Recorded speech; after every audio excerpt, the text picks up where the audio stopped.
I'm Steve Snyder, and I'm going to attempt to show you how I snare the raccoon. Some of the tools needed to do the job. This is a 3/32 7x7 galvanized aircraft cable snare. I make these. This is a loaded snare. As you can see, it springs shut when the animal triggers it. I have a deer lock on here. It's to prevent this from closing tight around a deer's foot so he can take it off his foot. I use a swivel on the end, a wire swivel, to reduce the chances of breaking the cable. 14 gauge wire for tying off to trees. It has to be 14 gauge. I use a heavy hammer for driving stakes. I use stakes of various lengths for staking the snare down through the swivel. I use number 9 wire for snare support. I drive them in the ground alongside of the trail, position my snare in them. They're kind of shaped like a W on the end, and you weave your cable in and out of them to hold it in place.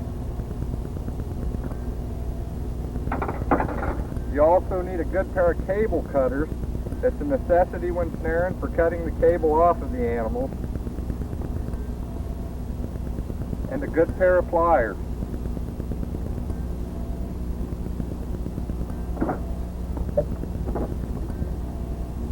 Along this creek, I saw coon tracks here when it was soft.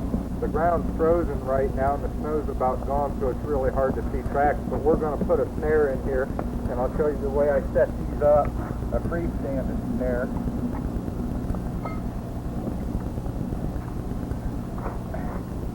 I drive a support in.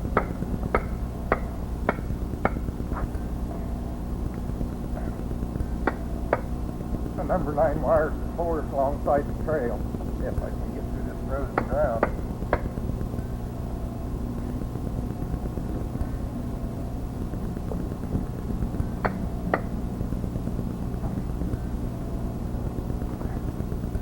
That'll hold my support. I've got a horseshoe shape on the end. It stops that support from spinning around in the ground so that the snare stays in place.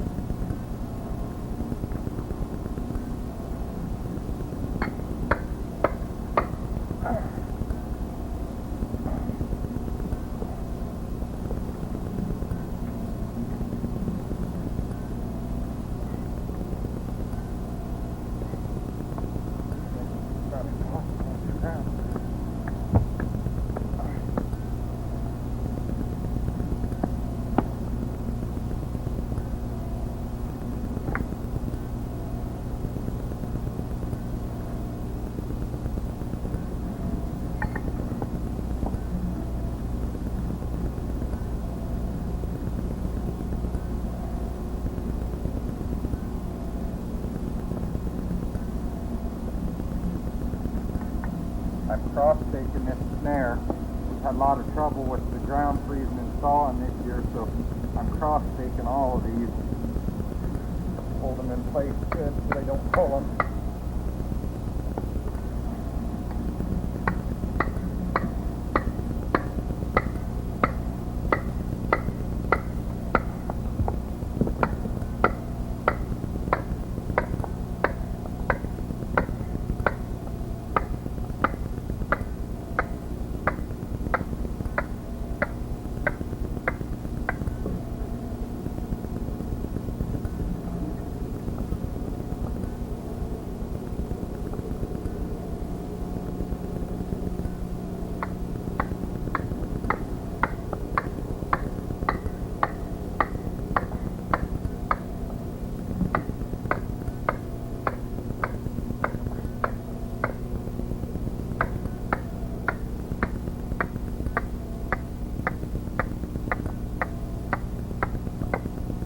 Cross stake simply two stakes placed in an X, and it makes the animal pull against both stakes so they don't get any out of the ground. The main thing with snaring to remember is to get your snare right in the center of the trail, and for a coon snare it should be 3.5 inches off the ground for a body catch, or 4 inches for a neck catch. I measure 4 inches with my hands on me the width of my hand is 4 inches. You want to make sure that your snare lock is not running downhill so the wind doesn't blow it out. And for coon it takes an 8 to a 9 inch loop. Make sure your support is in there tight. Tight so that the snare has to fire when the animal gets to it. When the animal touches the snare. If your support's too loose, it won't fire. Again, we go 3.5 to 4 inches high off the ground. And I hope that's going to stay there with this ground like that. And we can narrow it down a little bit. It's not necessary, but I'm going to do it. I'm going to narrow this trail down just a tad.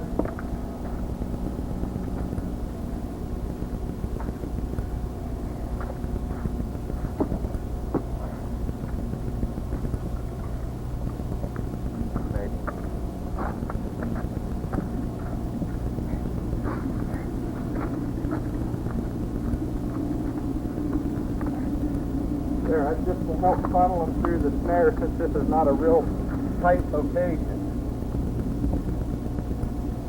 But the location is alongside a creek where we think a coon is traveling. It's always the same, 3.5, 4 inches off the ground, 8 or 9 inch loop for a trail snare. We're going to go over here on another one and we're going to set this snare up a little different with this 14 gauge wire. On location on this creek again, another coon trail. It's a real faint trail that the coon are using up down in this creek. I'm going to show you how I tie off the trees with 14 gauge wire.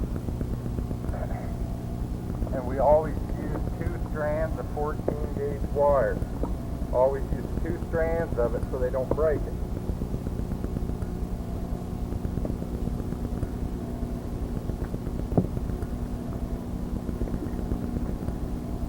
I uncoil my snare.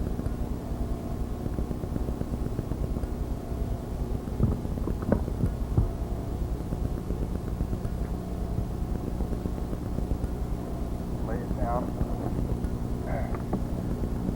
I double my 14 gauge wire and I put it through the end of my snare swivel. Right through the end of it. And I wire it off here to this tree. Just tie it off.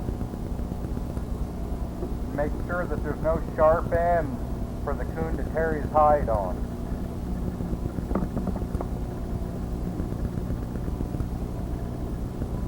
Then I'll take another strand of it and I'll double it. First I want it to go the length of the tree.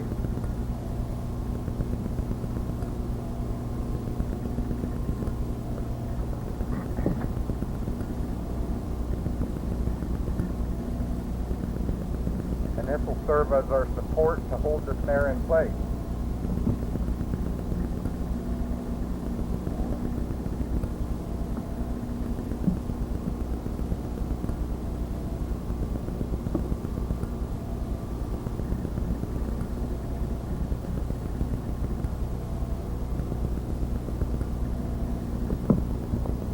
Your support wire doesn't have to be doubled, but if it's a long distance, it helps to hold it in place if you'll double it.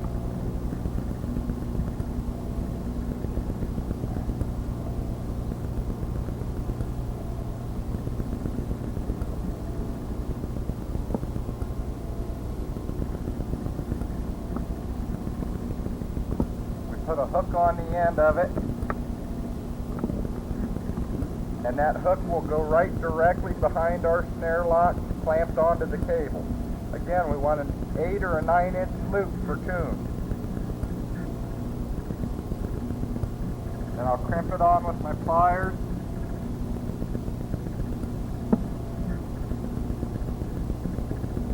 So that it's tight. And I'll come back 3.5, 4 inches off of the ground. And measure that with my hand. Too high, bring it down with the wire.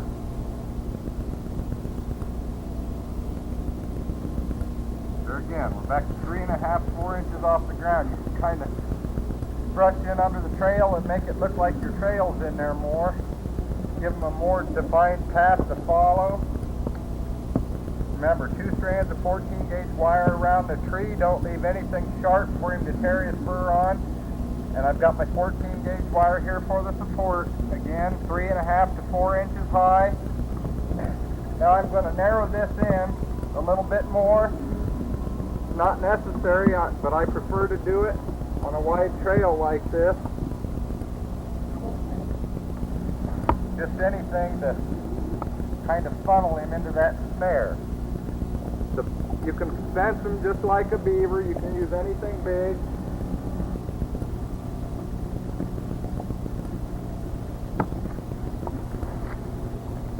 Narrow it down with brush or whatever.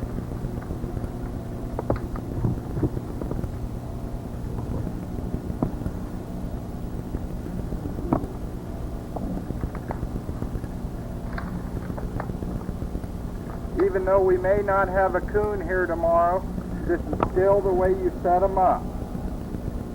And it works on any kind of trail. It's height off of the ground and loop size. As long as your snare is 3.5 to 4 inches off the ground and you've got a loop size of 8 to 9 inches, you'll catch coon. Check it again, we're done here. Tail right here. Again, I'm going to wire off with 14 gauge wire.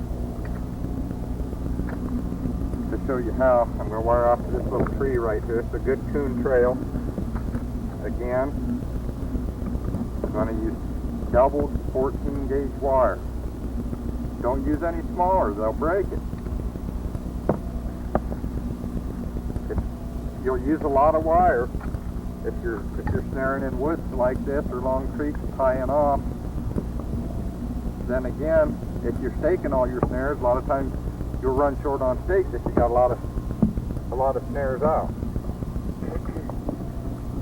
I should point out that we use name tags on our snares. It's copper name tag.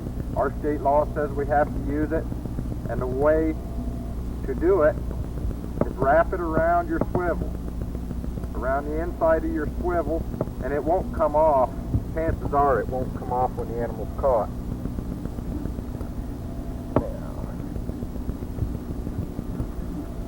One thing I should point out about laying this wire down, it's flaky, it's hard to find. Again, we'll run it through our swivel, 2 strands.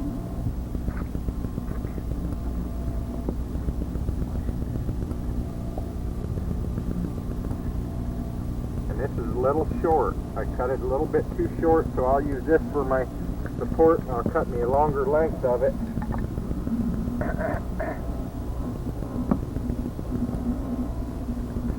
Make sure that I get it longer.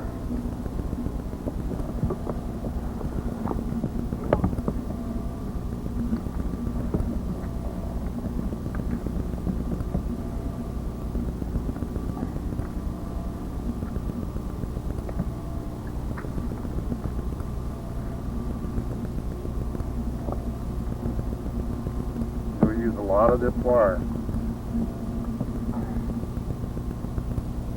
This is just an alternative system for holding your snare.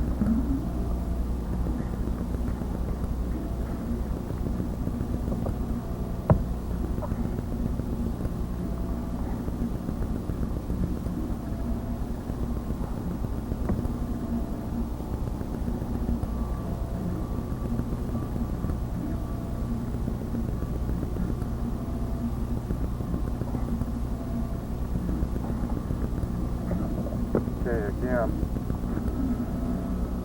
I'm going to wire my support to the tree.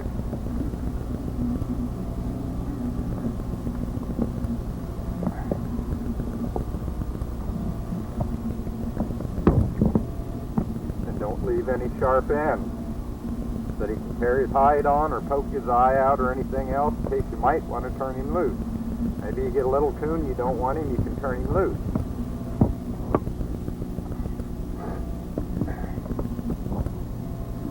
Again, I put my hook in the end of my wire, crimp onto my cable. My snare's anchored. It's anchored to the tree. an 8 or a 9-inch loop. I don't know if you can see that or not, but it's an 8 or a 9-inch loop.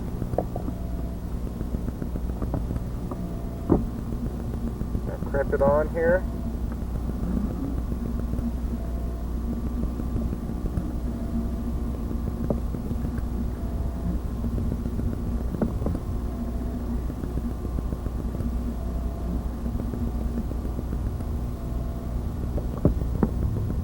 Remember, we want it to be held in place until it fires. This snare's fitting in a little loose. I'm just going to wrap it.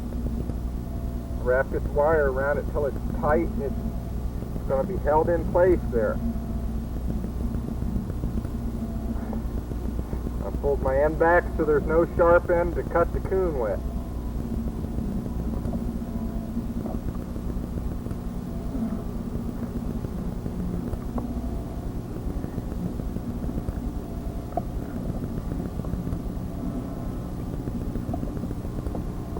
All we have to do is use our wire then to adjust our snare where we want it.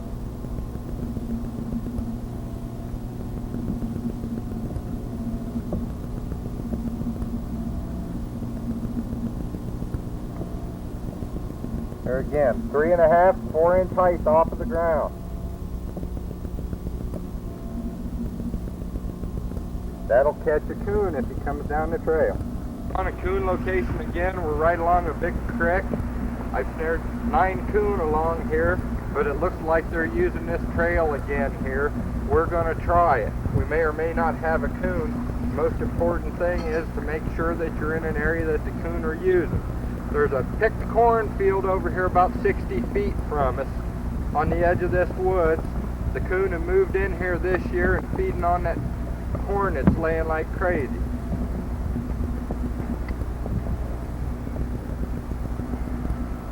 I'm going to stake this snare.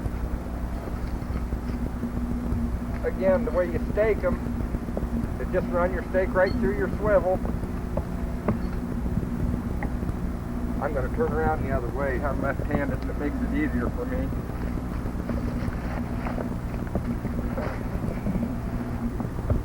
I'm going to stake this snare right alongside the trail here.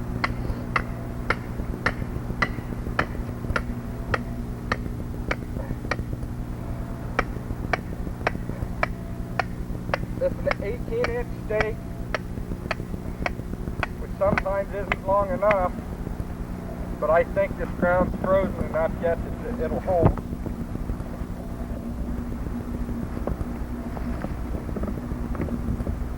And we're going to,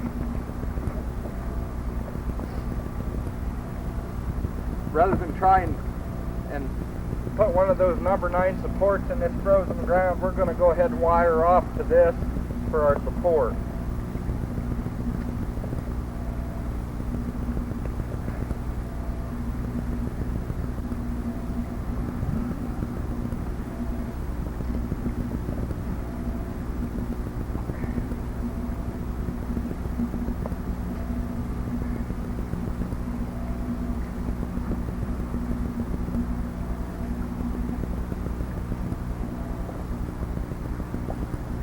Eight-inch loop, 4 inches off the ground. Same thing over and over again. As long as you're on location, that'll catch a coon.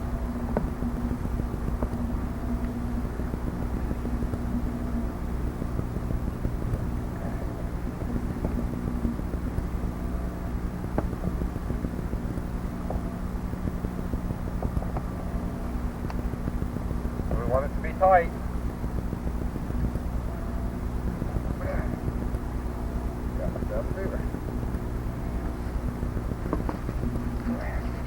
Again, make sure that your loop is directly over the center of the trail. The trail will funnel them in. And I'll clean that out just a little bit. Again, 3.5 to 4 inches height off the ground.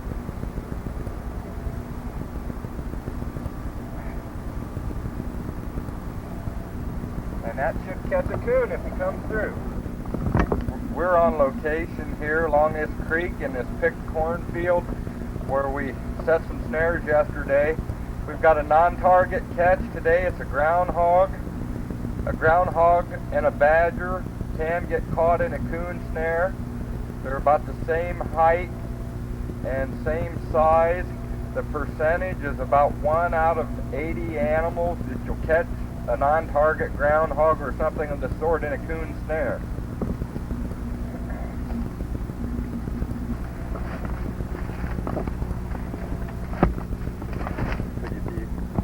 Trail coming down here along the creek edge, where I've seen coon tracks. I've caught 2 or 3 coon in this area. He's ruined this trail, so in order to reset, you'd have to move up or down the trail. Keep your snare right in the trail. This spot's too torn up, it'll be no good after this catch. After the catch, we've moved on up the trail where we caught this coon.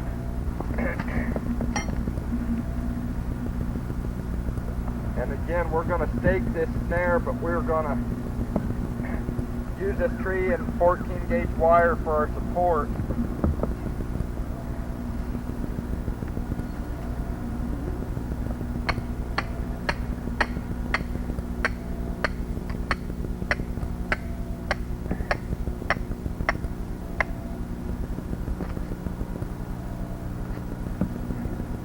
Animals have got a lot of pulling power in a snare with a deer stop on it. So if your stake goes in too loose and you've got any doubts about it, cross stake it. Even these little coon can pull an 18-inch stake in soft soil.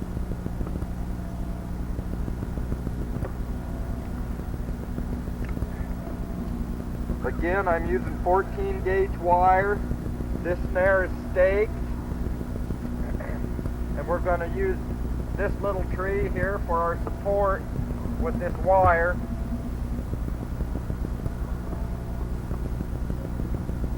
Again, don't leave any sharp ends of the wire sticking out for the animal to cut his fur in.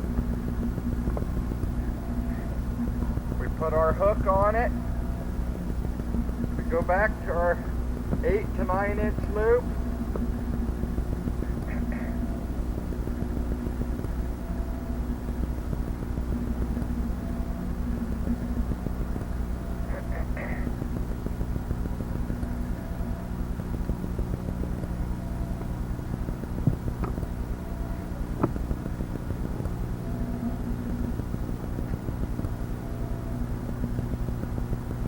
Crimp it down so the cable stays, doesn't slide in the support holder. And again, we're going back to 3.5 to 4 inch height, which on me is my hand. The coon trail's running right up through here. If your trail's kind of faint, you can brush it through with your hand and make it a little bit more distinguishable. But again, that'll catch another coon if he comes down this trail. Here's another coon trail we're going to set. I've caught a coon or 2 here in the past. We may or may not catch a coon here. But again, we're just using this to show you the situation and so on. Height is always the same, 3.5 to 4 inches off the ground. Your trails take various forms. Sometimes they're real faint trails, sometimes they're real good trails. There's a den hole right here, so we're estimating that a coon's using this. The ground's frozen, we can't see tracks, but there's all kinds of coon manure around here and so on. The main thing is to find sign, whether it be tracks or manure, to make sure your animal's here. I don't snare right in den holes because it tends to scare the other coon that live in those holes. I try to stay out away from the hole, and that way you can catch 3 or 4 coon in a night. Rather than snaring them in the hole, the others won't come out past a mad coon. Another location, we've caught coon here. We may not catch one, but we're going to show you how you set it. There's coon manure all over this log. There's a den hole down in here. There's a faint trail going between these 2 trees. They're naturally fenced. The snare's here, it's staked down, it's not set. I'm just going to reset it and open the snare for you.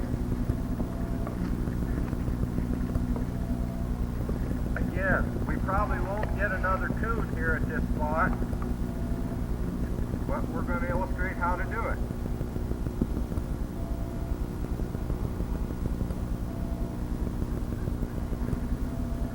The snare's fenced in by these two trees, and we're back at 3.5, 4 inches height.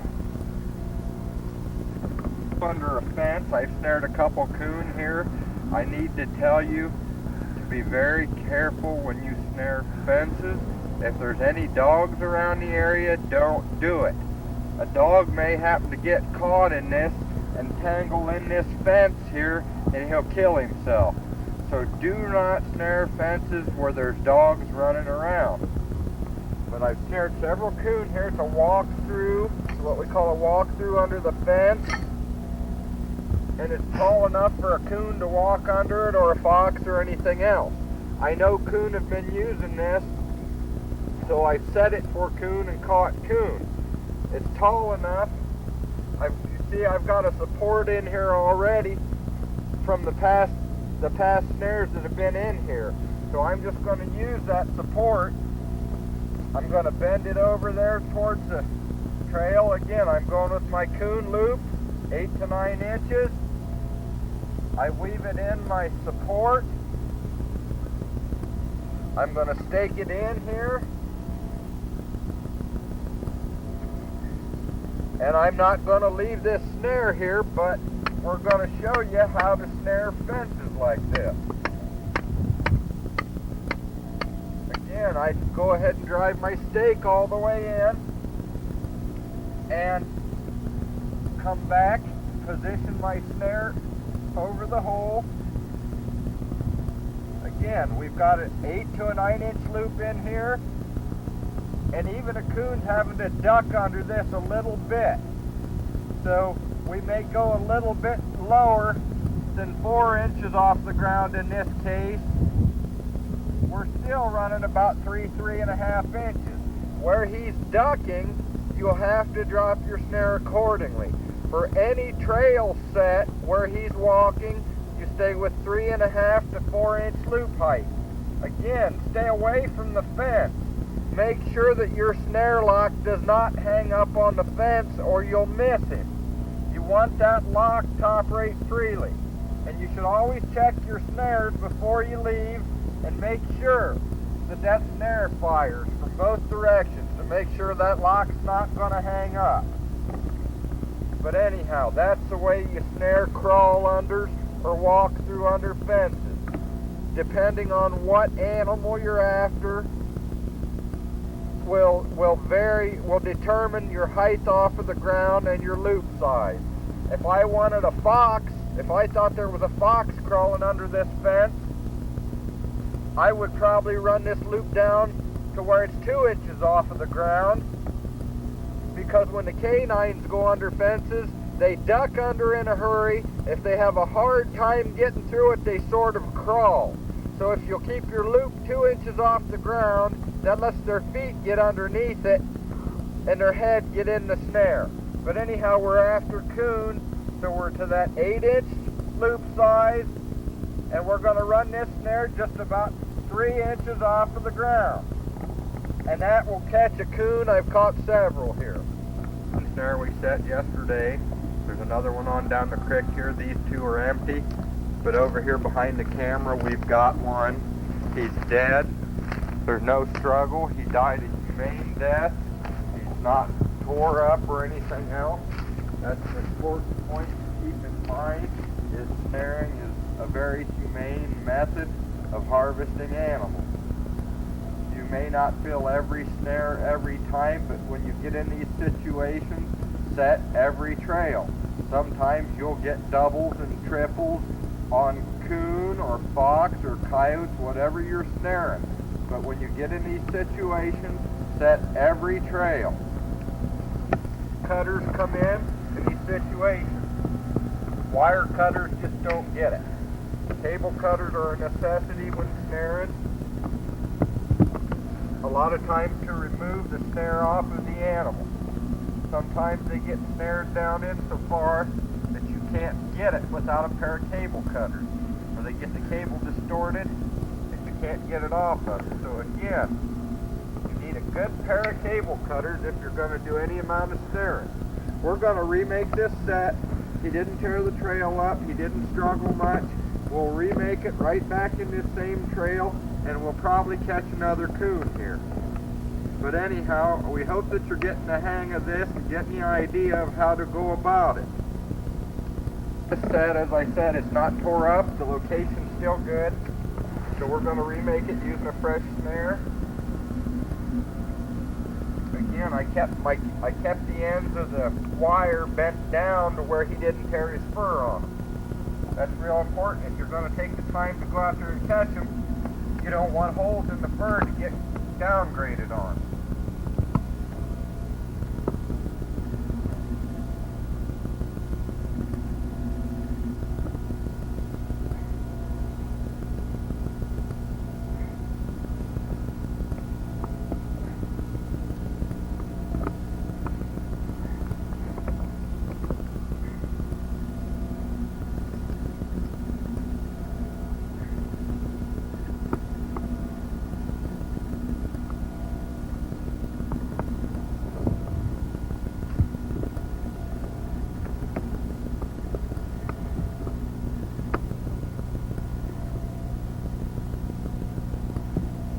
You want to be very careful using the same wire over again because it gets hot. If they fight it too hard and crystallizes, you may lose your catch.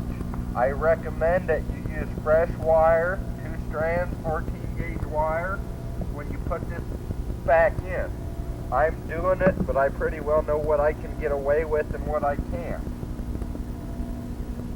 I'm going to use the same support also. It's here, it's already on the tree, so I'm going to use it.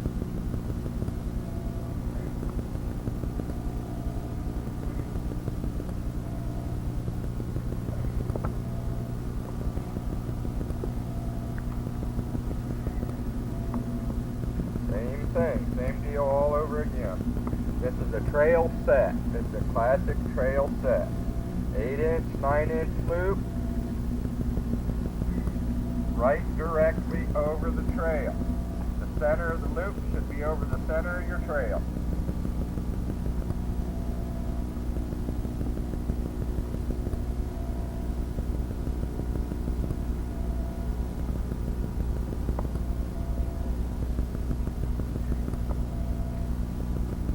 And again, I use my guide wire to hold it in place there. We call this our guide wire. And I adjust it with my wire. And back to the 3.5, 4-inch height. Same thing all the time, over and over. Loop size, height off the ground. That's what determines your catch in a snare. That snare's ready to go. It'll catch another coon when he comes down the trail. You can see there's no fencing. I didn't use any fencing here, but it was a well enough defined trail to keep the coon in it. I'm going to show you how I set up corn rows. The coon have been traveling this row a whole lot. We've got a creek about 100 feet in the background where we caught some coon yesterday. This snare's been in, but it's inactivated right now. But I'm going to show you how to set corn rows. The row itself fences the snare and makes a trail, so there's no additional fencing needed in general for a coon. We've got our support. I should point out that I make my coon supports about 20 inches long when I cut them before I put all the bends in them. But anyhow, it's the same thing. Right in the middle of the trail, 8 to a 9-inch loop, 3.5 to 4 inches off of the ground in my area. You may have to vary the height and the loop size a little bit for your area. Anyhow, right in the center of the trail, and this will catch a coon when he comes down through here feeding on the corn. Now we're going to pull this snare. It's the end of our season here and the coon are starting to rub real bad, so we're done. We've already taken a lot of coon off of these areas, and today's the last day we're going to be pulling everything. And we're going to show how to pull your snares for those of you that don't know, that aren't experienced snaremen. And simply a pair of ice grips clamped onto the top of your stake and pull the snares out. You don't want to be pulling on your cable or anything else because you'll distort your snare. Now this ground's a little bit froze around here yet.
This is a 24 to 30 inch stake. This ground's been soft, so I've been using extra long stakes. I made these for coyote originally, but they'll work for anything. I'm just gonna pull my support out. When the ground's frozen, it can be pretty tough. And my snare's out. I always coil them back up when I'm done. You'll find that if you store your snares coiled like this, you don't get in there and have a big tangle when you go to get into them, keep them back in shape. And we're done on this location. We're going to go out and work a little bit more on specific locations, dens, snaring in the grass, short grass, and things of the sort. So we're done for this spot. We're on location here. I've snared about 27 coon in this small 10-acre pasture this year. One thing I should point out, never set snares where there's livestock, hoofed animals of any sort. I do a lot of snaring in the open. What I refer to in the open is short grass, pastures, short wheat fields, bean fields, whatever, where there's no entanglements. And I should point out that entanglements after the catch are a big determining factor in whether your catch is alive or dead. We have to use deer stops. They keep a lot of animals alive as long as they don't tangle. In these situations like this short grass, most everything is alive when you catch it. But we've got coon trails going through the grass here. I've snared a lot of coon here. We're going to go and show you dens, ground dens, tree dens. In this area of central Ohio, I find a lot of the coon live in ground dens, more so than in hollow trees or anything else. We're also going to show you other locations, old houses, things of that sort. Location here. Here's a ground den. I've caught 4 or 5 coon here out of this hole. They're not using it anymore. It's abandoned, but I find that they live in a lot of ground dens in this area. You can see how it's all beat down here where I've caught these coon in this area. To begin with, this was about 3.5 foot tall. You can see these tall weeds around here. It was all like this. But these coon catches going around in the circles on these staked snares, they've beat this down. I'm going to show you how I snare in the open. These are tire tracks. I had the farmer come in and make these tire tracks in here for me. And I snared 3 red fox in this area. I'll snare coyotes in these tire tracks, coon. Anything that's in the area, we'll use them because it's the path of least resistance. We're going to show you how we set these up here. We're not going to leave this snare in. And we're going to show you another kind of support for when the ground is frozen. Again, it's the same thing. You know, we're putting our support in along the trail. Now when the ground's frozen, this can be a real rough way to go. So we're going to show you an alternative support system for snaring in the open.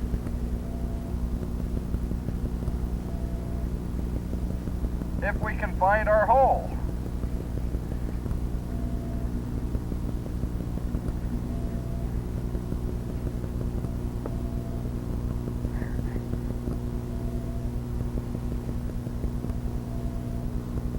Again, you want your support to be solid in there. You've got to get it a couple inches down in the ground. If the ground is soft, you'll have to take and beat your hammer tight around it so that support's stiff in there.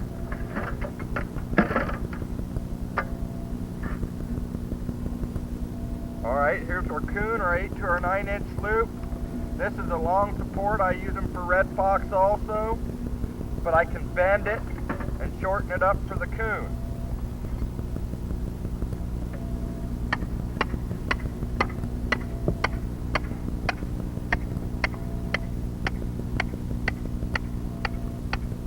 Okay, again, I'm not going to drive the stake all the way in.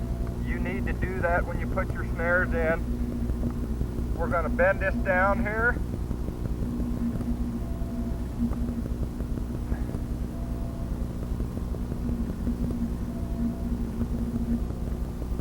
Again, we don't want to have our lock running downhill. If we run it downhill, the wind may blow it out. I always like to run my lock, at least with these loaded snares, a little bit uphill. I've snared in areas of the Dakotas where there's a 30 to 40 mile an hour wind every day, and if your lock's running downhill, your snare's closed all the time. So it's really important to have your snare lock running at least level or just a tad uphill. Again, we're at about a 4-inch height. We don't need anything else to fence this trail down. This tire track alone, the animals will run in it. They won't usually run around it unless you've got a loop real small that it makes it look like an obstruction to them. We're going to pull this snare. If I saw there was a fox using this, I could raise that height up and reduce my loop just a little bit, quite a little bit, and we catch our fox. So it's a real versatile support system. Now I'm going to pull this and show you an alternative anchoring system. Again, I'm going to use my vice grips to pull it.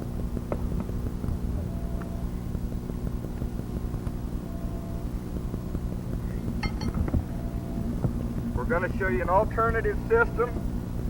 If this ground is frozen rock solid, we may not be able to drive a stake in too easily, so I use these supports, freestanding supports I've made up.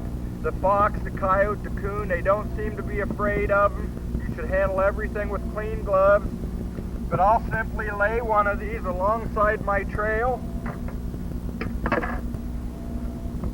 I don't have to drive my support in the ground, so that's a lot less stuff to worry about right there. But here we're going to our Coon, back to our 8 or 9-inch height. Again, we're going to try to stay about 3.5 to 4 inches. Some areas you can go 5 inches. It depends on how tall your Coon are. Height off the ground and loop size.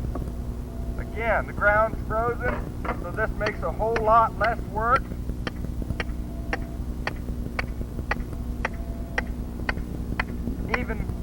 Even in frozen ground, you can come in a minute, your snare's in.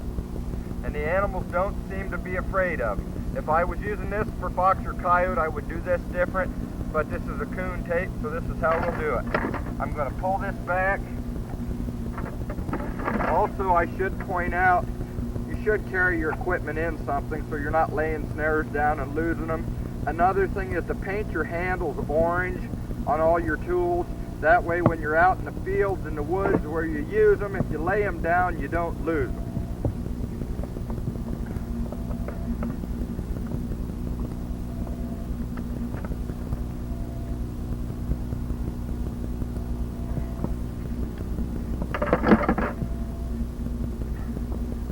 Again, I coil my snares up when I'm done with them so they're not tangling on anything or getting distorted. Now we're going to go look at a tree den about luring and bait with snares. As a rule, I don't use lure and bait with snares. I use draw stations for fox and coyote, and they work for coon also. I've got lure in a bobble hanging up here on a cotton ball in the general vicinity of areas where I had some snares. But if I use a lure, it's generally out in the middle of where I've got 4 or 5 snares, and never within 20 feet of a snare, because you're liable to change their path that they're traveling on. So lures are fine, lures and baits are fine with snares, especially when you get into a thicket situation or into an area where you've got 4 or 5 trails running around through there. You can snare every one of them and hang your lure and bait in the middle. This is a den. It's in a hollow beech tree. We're above a slough in this pasture. It's a seasonal slough. It's not here during the summertime, but you need food, sex, water, and cover to have your animals here. They like to interact with the other animals, so if you've got food, sex, water, and shelter, in the case of coons, you'll have coons. Like I say, we don't have many dens of this sort. There's a faint trail here. I caught a coon out of this tree this year. This is just various things we're trying to point out. If you're just starting into coon trapping or snaring, various things that'll help you. In our area, central Ohio, just about anywhere you've got water, you've got raccoon. The raccoon population has exploded to where you catch a bunch of them. So anyhow, we're going to try to cover some more locations, some more basics.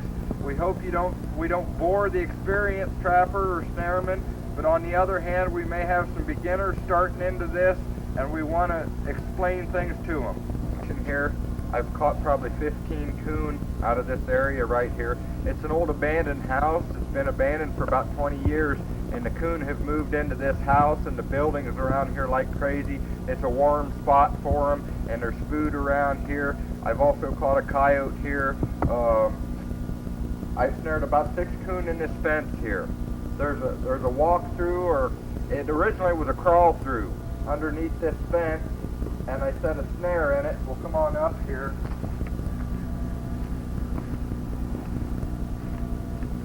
But I've snared about 6 coon right here. There's a hole under this fence. It's gotten bigger every time. As you can see, the coon chew on everything. They've chewed on these grapevines and everything around here, kind of messing it up. But this is a great coon location, and if you've got these abandoned farms and abandoned homes in your part of the country, they're great areas for coon, fox, and coyote. Back around this old house, we're up close, going to show you a few things. I've snared 3 or 4 coon on this little trail next to this house, but you can see where they're crawling out from under this old house. They live underneath it, they live in it. You can see where they've ripped this log apart here, looking for bugs and grubs and everything in the world. I've also got a deer carcass draw station over in here for fox and coyote. I should point out to you, in the east, be real careful using carcass draw stations. You'll catch everybody's dogs and cats. I'm in kind of a secluded area here where I don't have a problem with free-running dogs, so I was safe to use it here. We're going to show you a few more trails that we've caught some coon on, and then we're going to move on to another area. This location still, we're in an area of this old house. We're smelling coyote urine like crazy. I snagged one here this year. The hunters got him. I had a deer carcass draw station in here. It's springtime. It's coming on to springtime. It's the 1st of February now, and they're mating. They're running in pairs. They're out searching out new territories. We just illustrate this for you guys that trap coyote also. You know, we're 40 feet from an old house here. They will come up to these type of things, especially if you give them a good attractor in here. They will shy away from a lot of activity. When the farmer was hauling hay out of these barns this year, and I was killing coons here every day, they avoided this area like crazy. But I pulled out of this a week ago, and the coyotes are back working it strong. Everywhere within 50 yards, we're smelling urine like crazy, and they'll use these to establish territorial stations besides eating them. Back on one location, we've got a coon here that we snared in a trail coming out of this building here.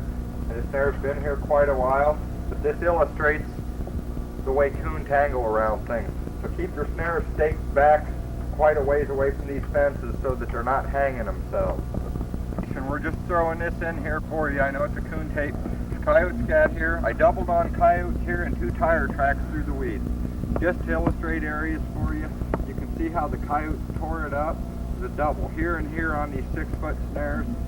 These snares hung here for 60 days or 4 weeks to 60 days. I can't really remember. Finally the coyotes start moving, come through this area.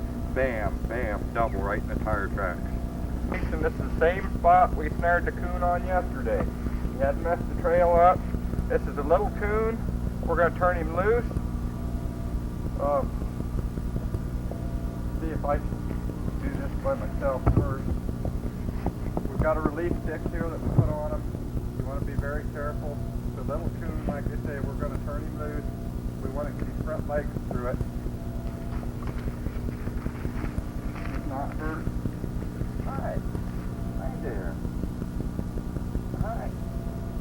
Hi. Be careful because they will hurt you. No matter how cute they look, they will hurt you. All right, we're going to stop here. My cameraman's going to help me cut this loose. This little coon loose late in the season. We're going to let him go. He's all right. Oh, don't put the other one. Get going, little coon. Okay.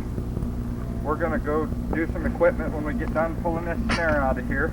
I guess that can stay on. We'll cut this wire and sew on it. And get our stuff out, and we'll cover some other things here. See, that was very fortunate. That little coon tangled. He was very fortunate to be alive. We're gonna get our equipment. And I should add here, I'll be back in here when this ground thaws to get other snares and stakes out that I can't get out. And I'll come back here and take this wire and this cable off the trees. Don't be leaving it lay around for animals to tangle on. Landowners don't like to see it. Clean up after yourself, do a good job, and they'll be glad to have you year after year. With all of our snares pulled here, I wanted to talk to you a little bit about different snares, treatment, and so on. I boil my snares in 2 tablespoons of baking soda to a gallon of water to take the shine off of them. I boil them for about 45 minutes and dump off the oil that comes to the top. Rinse them 2 or 3 times. You can dye them if you like. I personally don't. I like mine a dull gray in color. I'm going to show you a couple of different kinds here. And if we can get our cameraman Matt to zoom in on this here, I'm going to show you some different things. This, I don't know if you can see it against me, is a dyed snare. Like I say, I don't normally dye them. I had some of these I made a few years ago and the locks were rusting, so I threw them in some walnut holes that I've got at home. Most of mine, I just do the baking soda treatment. This is a snare that's a little shiny. It hasn't been treated too much yet. It could use dulled in baking soda more. This is a different type of lock. This is a relaxing snare lock. Some states require it. This lock will back off when the animal quits pulling. This lock is only good for about 1 catch.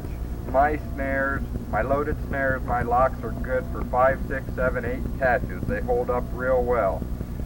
Another reason that I use a loaded snare is because I use 3 30-second aircraft cable, and it may be a little thick on smaller animals like red fox. It's not as limber, but if you load it, you'll even catch your bobcats with it. I have a better efficiency with a loaded snare. This is not a loaded snare. The difference being the animal has to pull this all the way shut.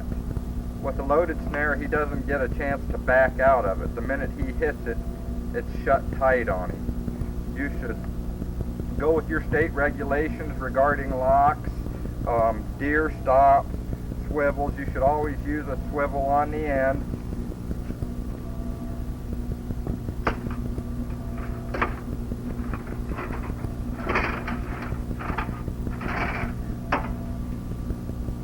this is a coyote snare and this is a loaded snare. And the difference being on this loaded snare, to begin with, it holds a nice round loop. The other holds a teardrop loop. When you're snaring out in the open in short grass and tire tracks for fox or coyote, this gives a more open look. It's rounder. They'll go through this type of snare a lot quicker. And the other thing with this is the animal just touches it and it fires. It automatically springs shut on him. He doesn't have to pull it. Some states it may not be legal in, but you can see the dull gray color. This snare hasn't been boiled in dye or anything else. It's just gone through the baking soda treatment.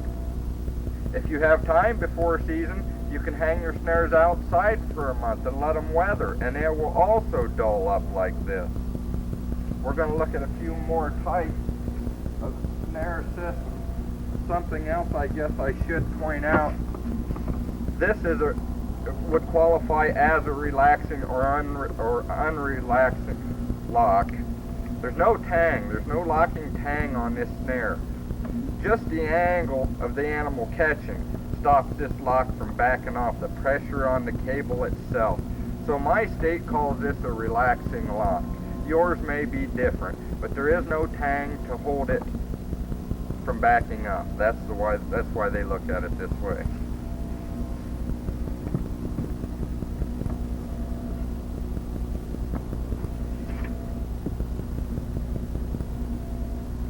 Oh, we should also explain about snares to hold and snares to kill. You know, the snare can be used as a holding device. As you've seen on this tape, we've had some live catches and some dead catches.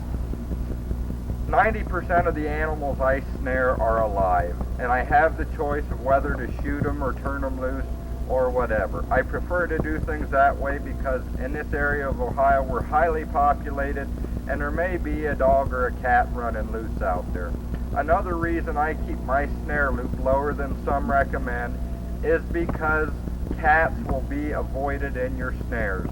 A cat is real hard to snare, but with a loaded snare, they will get caught if your loop is 4 to 5 inches off the ground. That's why I stay with the 3.5 to 4 inch, which gets a lot of body catches on raccoons, but I'm not catching people's house cats.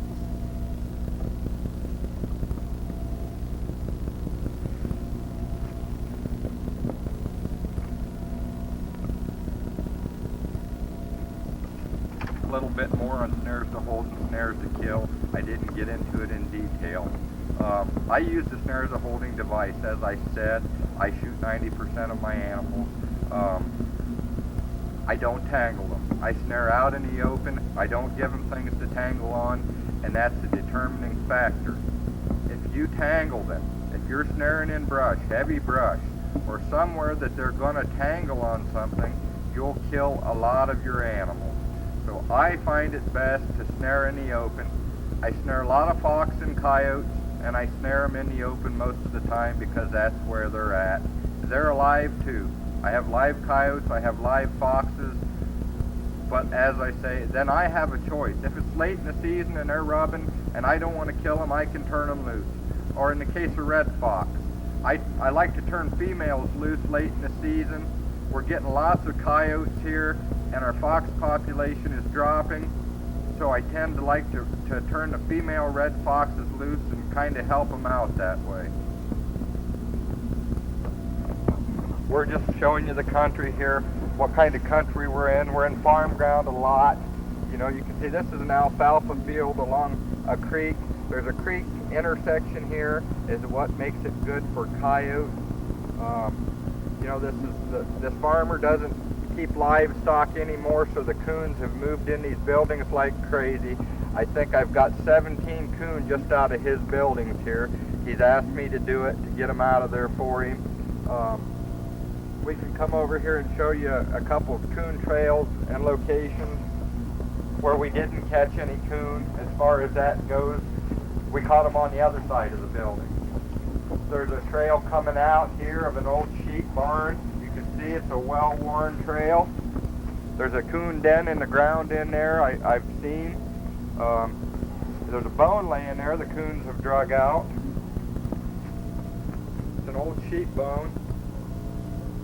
And over here, I've snared one coon on this trail coming out of this building. And I've snared 4 or 5 coming out of these other buildings. So these abandoned buildings in all parts of the country are great spots for raccoon and a lot of other animals as far as that goes. I should point out to you, you won't catch many possums in coon snares. Snares are very selective.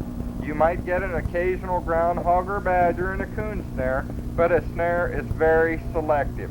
Your fox snares don't catch many other things. An occasional house cat if you're not careful.